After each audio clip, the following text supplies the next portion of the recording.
Welcome back. All right, news of the day video for all you fine people on the internet for your Saturday, November the 9th. So, Brock Besser, it's listed as an upper body injury. I'm guessing it's a concussion. He is still being evaluated. He will not be playing for the Vancouver Canucks tonight. My guess is he'll miss probably a minimum of a week. They're hopeful, they being Rick Tocchet, that Dakota Joshua will play on the homestand, but he's not that close. The other issue is that Lekaramaki, who may very well have been called up, he tweaked something, so he's not going to be able to play for Abbotsford tonight. The team has called up Amon and Baines, so it's a good thing Amon wasn't lost on waivers as he's in the lineup tonight.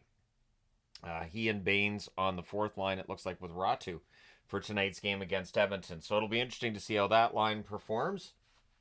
Maybe a bit of a look at some of the Canucks' future there. But again, when Lekaramaki's healthy, I do expect he'll get called up. I'd be very surprised if he didn't. I've been surprised before, but just saying I'd be kind of surprised if he didn't. The Nashville Predators have waived Dante Fabbro. I think he clears. He has a $2.5 million cap hit. I'm not sure there's very many teams out there with an appetite to pick up a player who has been mostly third pairing in Nashville. It's an interesting storyline, too, because there's been rumors on and off about whether or not Fabbro might get traded. I'm thinking going back a couple of years. And now we're at this point where Nashville's waived him. The Preds, of course, the lowest number of points in the league with 9, and looking for a way to figure that out. And I guess Fabbro's just not in their plans. So let me know your thoughts. So there are some teams that maybe look at Fabbro as an update. Like maybe San Jose would look at that as an update on the blue line. Maybe Chicago, but I don't know that there's that many. Utah could probably use another defenseman. Maybe he ends up going to Utah, but we'll see. Let me know your thoughts. Just as easily he could clear too, with the fact that the cap hit might scare some teams off. Kirill Kaprizov is having a ridiculous run. He has had 6 3-point games so far this season. No other player in the National Hockey League has more than 3. So when Kaprizov's on and he's playing really well, as he was last night against Anaheim, he's pretty hard to stop. And the Minnesota Wild are pretty hard to stop as well. So as Minnesota's got their 10-2-2 record together, Kaprizov is a huge part of the reason why that has been the case.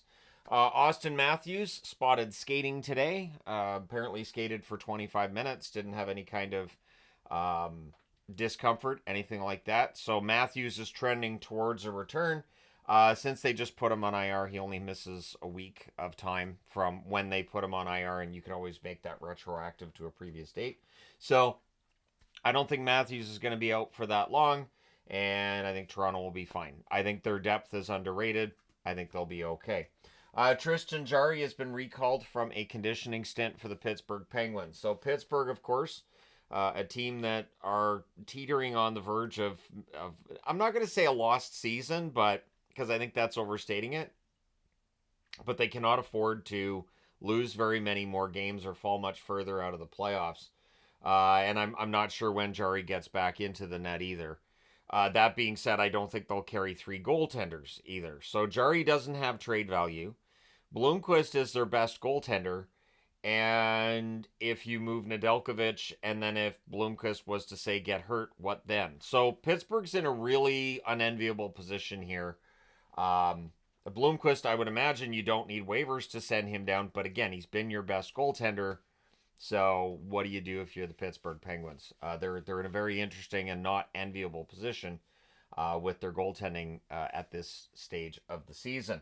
Turcotte's been placed on IR by the Kings. They've recalled Hellenius on an emergency basis. So Hellenius gets a chance to get called up here. Hopefully Turcotte's not out that long. And again, when it's an emergency basis, I know that it has to be declared an emergency basis because that means the team doesn't have the cap space to call the player up necessarily.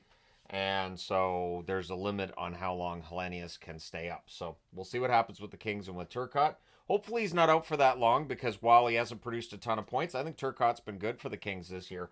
So hopefully he's not out for a very long period of time. One question being asked with the NCAA deciding that players who've played in the CHL, which means WHL, OHL, and QMJHL, that these players can now join NCAA franchise or teams, because university is not really a franchise.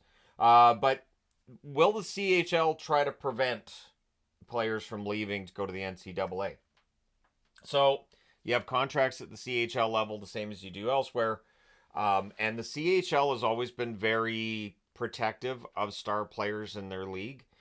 This is why when you draft a player off of a CHL team, and if they do not make it onto your NHL roster, that you have to send them back to juniors. Because the CHL does not want to lose junior star players. They didn't want to become a league where guys are there until they're 18, get drafted by NHL teams, and then end up gone to the ECHL, the AHL, or wherever. And so if those players at 18 instead decide, you know what, I'm going to go and join, say, Boston College. We're going to go play for the University of Minnesota, University of Michigan. Will the CHL try to have some kind of cover for that? Because it's that same idea, right? You don't want to lose those star players. You want to keep them going because that's what's going to draw people to watch your teams, and teams are just generally protective of their assets. So we'll see if anything comes out of that. The thinking is there's really not any basis for them, like legally, where they can hold players from joining an NCAA university and playing in Division One. But will they try? So that's the question I have for people. With how protective the CHL's been, and again, the transfer agreement with the NHL. And what does this do to the transfer agreement? Like, for the NHL, CHL, and then if somebody's in the CHL and they go to the NCAA, like, you have different rules about CHL players and NCAA players, about how long until they're free agents, all that fun stuff. It really could cause some havoc here. It could. I did see somebody yesterday saying that, I could do a video strictly on that. Absolutely. But it feels like there's still a lot of aspects of this that are yet to be revealed before I can put a video together to say, okay, this is what could potentially happen, and this is what it looks like is going to happen. So once we get more information on this and more people come out and talk about it, absolutely that will warrant its own video. For now, it's in a News of the Day video. So let me know your thoughts in the comment section below as always.